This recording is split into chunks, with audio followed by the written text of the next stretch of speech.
Сайн байцгаана уу? Би Cloud төслийн менежер Хулан байна. Та бүхэнд өнөөдөр Cloud системийн талаар товчхон мэдээллийг хүргье.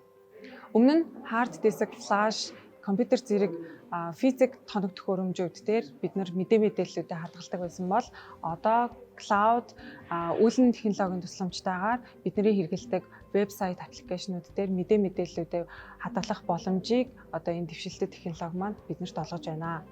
Орчин үед бизнесийн байгууллагууд өөрсдийн вебсайт аппликейшнаа Cloud дээр байршуулахаар болсон.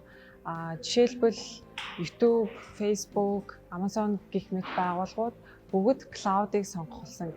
Яагаад вэ гэхээр Cloud-ыг сонгосноор тухайн байгууллагт одоо тэгээ HR-ын асуудлыг шийдвэрлэх, тэгээ технологийн дэд бүтц, физик тоног төхөөрөмж одоо өргөө зардал гаргах шаардлагагүйгээр бүх одоо асуудлыг нь шийдвэрлэх боломжийг бол Cloud олгож байгаамаа.